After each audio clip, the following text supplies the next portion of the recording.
Eamon Khan here for Seconds Out with British Boxing Hall of Fame trainer Joe Gallagher. Joe, let's get straight into it. Happy to have Natasha Jonas out in the first quarter this year against Lauren Price, a fight that's been bubbling on for a while.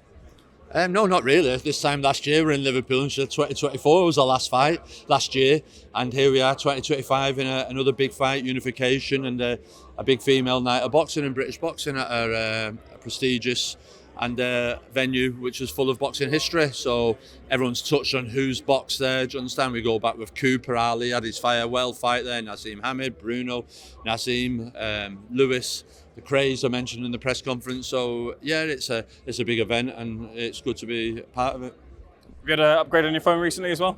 Oh, I have, mate. It was causing me nightmares on there. Listen, the kids take the mickey, mate. It's proper dad stuff going on, do you know what I mean? But there you go. Try to put it on silent. Now this new one, you've got to hit the button to turn the ring off, and I'm trying to turn the volume and all eyes. Listen, I thought I didn't do too bad standing on my feet there, quick on my feet there, mate. Yeah, so that's it, yeah. In the build-up to this fight, and of course, when they had their head-to-head after Jonas fought, it's sort of been built as experience versus youth. Is it as simple as that, Joe?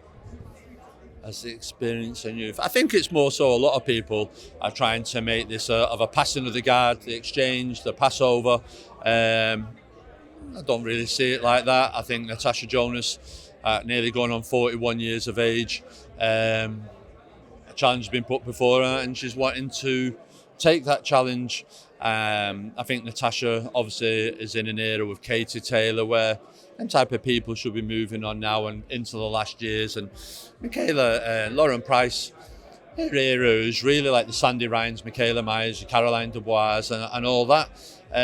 So I just feel it's a little bit, when we were beating Michaela Meyer and Sandy Ryan a world title, Lauren Price didn't call Sandy Ryan out, and then Michaela Meyer now has, Michaela Myers, busy. Michaela Meyer was world champion and they didn't call her out because when we were fighting Habazan, we said, well, why don't Price fight Meyer? And the winners fight all for all the belts, all the marbles, as they'd say.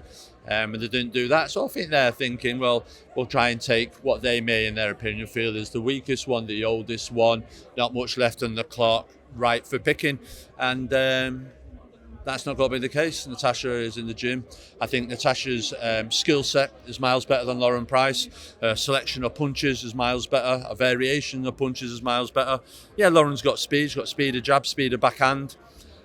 Throws a decent left hook and hugs a lot. And one of the things for this fight is we've got to make sure that she isn't allowed to hug. Like I've just said in another interview there was a lot made of Lawrence Okoli and his hugging when he fought Chris Billum-Smith, and the officials were all over Okoli right from the beginning. I need the officials to be right over Lauren Price straight away. I remember watching McCaskill's fight recently and they were complaining she held after 5 or 6 rounds 21, 22 times. Lauren tries to come in, land a shot and hold, and we can't have that. Natasha's got to be allowed to work inside and get her hands off, so that and hit and hold is the only thing that really bothers me, really. But as far as timing, ringcraft experience, we spoke about having this over 3-minute rounds. We would love to have had the fight over 3-minute rounds.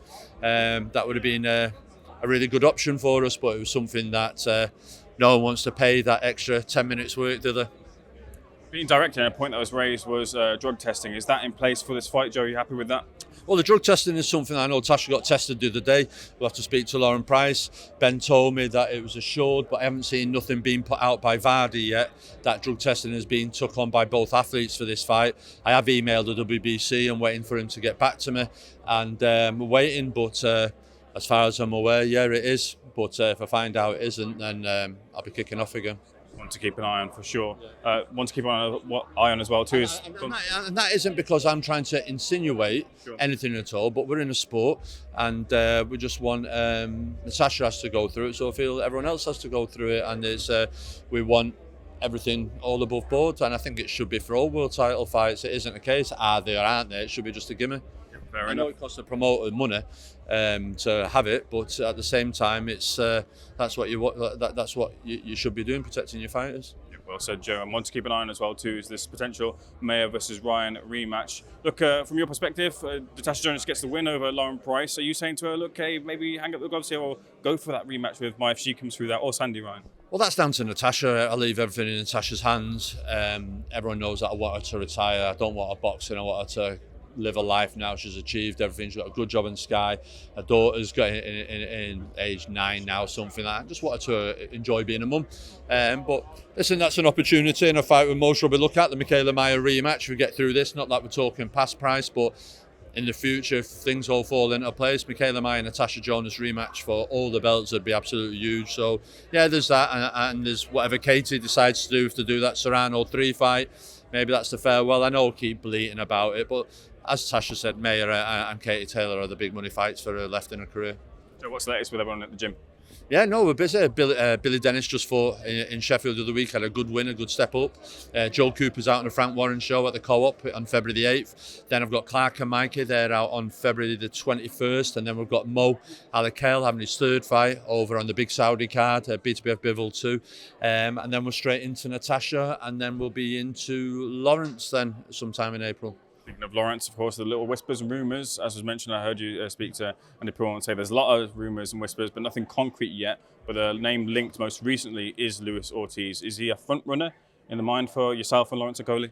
I don't necessarily think it's front runner. I think when Lawrence gets into the position where he is now, he's very highly ranked. That lots of people are attaching the names to him, whether it's Miller, Hrgovic, the fellow you just said there, Ortiz, Reyes. There's lots of fighters because you begin to start have a target in your back, and Joe Joyce is another one. Joe Joyce is a fight. I thought it was agreed.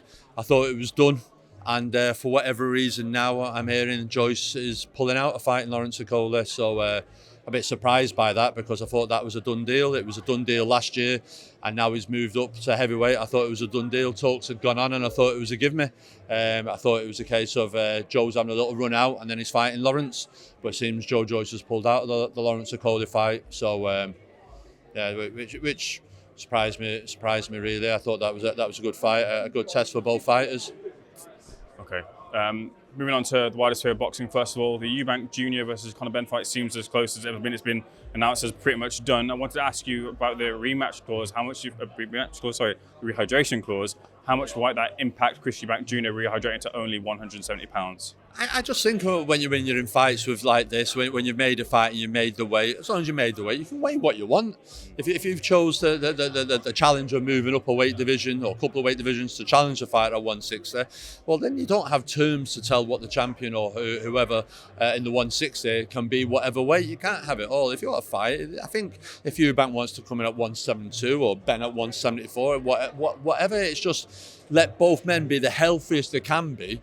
In the fight, we want to see the two of them against each other, so let's the two of them be at the healthiest and hydrated at the best. We wouldn't want anyone not recovered properly or and be going into that fight dehydrated. That's my concerns about it when you start putting clauses on it. And people say, yeah, there's £8, there's £10, well, the IBF is £10, but some people might need £12, £14 to be hydrated. We know there's fighters in America put a stone and a half on that hydrate to get to the proper functioning weight.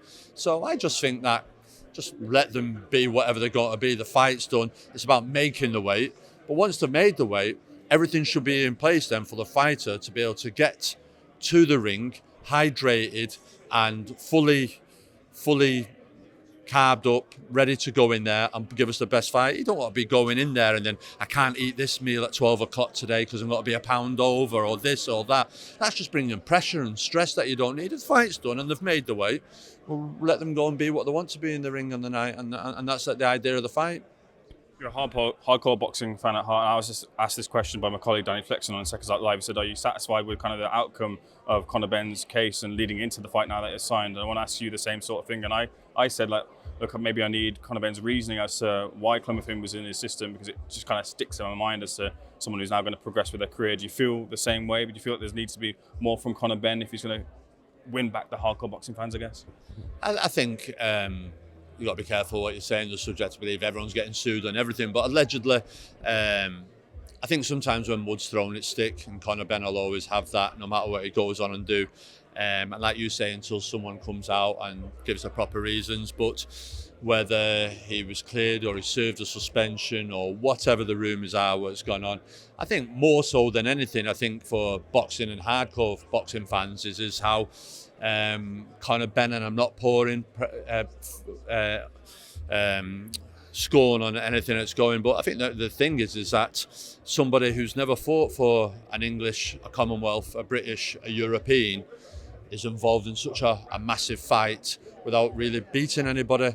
And I think that's what hardcore, as you call, boxing trainers, managers, fighters are doing to, where there's dedicated fighters in gymnasiums up and down the country, doing it the right way, try and go through the system of a central area, southern area, English, British, defend it, Commonwealth, European, world.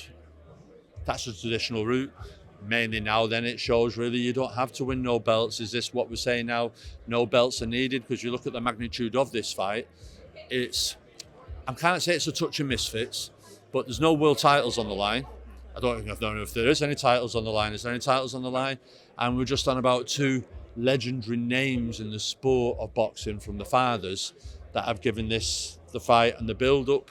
Eubank Jr has a CV, has been in the World Boxing Super Series, has been in James DeGale, has been in George Groves, has been with good fighters, and he's won an IBO, a version of a world title, but not the world title. But you can't knock him for not fighting the best fighters out there that he has done. His fight with Groves at Manchester was an unbelievable fight. He showed so much heart, grit, desire. And then the other fights I've seen with James DeGale as well. He's took himself away. Roy Jones training him. I like Chris Eubank Jr. And it's just a shame he didn't get the world titles. But this is a huge fight, but it's one built on family name instead of boxing tradition. Speaking of a huge family name, that's Tyson Fury, who's said that he's hanging up the gloves now, and he left a cryptic message which was Dick Turpin wore a mask, which we alluded to a couple of things. I wonder how you took his retirement and whether you feel that Tyson Fury might end that retirement later on in the year. That's not Tyson. I've seen a picture today in Disneyland with his family and everything else. I think he just wants to go away and enjoy family life. But as we've seen in the documentaries on Netflix and what he says, there might be only a tolerance level for family life before he gets the itch to get back in again. But I don't know. He's got nothing else to prove. He's been a world champion twice, done it on the away grounds, obviously in Germany, and then against Deontay Wilder in America. So Tyson Fury's had a fantastic career. Really proud of him, what he's done. He's a character in boxing. There are many characters in boxing. I think that's what we're missing in boxing. The characters, there's as many as there used to be in Tyson Fury's kept boxing alive with his character. Of course, obviously his boxing skill and everything else. He's come up against Alexander Usyk, a phenomenal fighter, and he's lost both times. But I'm sure the fire inside is still burning, and he's most probably thinking that old adage, third time lucky. Could be ringing thereabouts, but whatever he chooses to do, I think we just have to acknowledge and accept his retirement and give him praise for what he's achieved in his boxing career. How would you feel though if we didn't get Fury versus AJ? Not bothered. Not bothered. Don't mean nothing. Not really bothered. I'd like to see AJ Dubois reach. I'd like to see Wilder AJ. I'm not Fury AJ.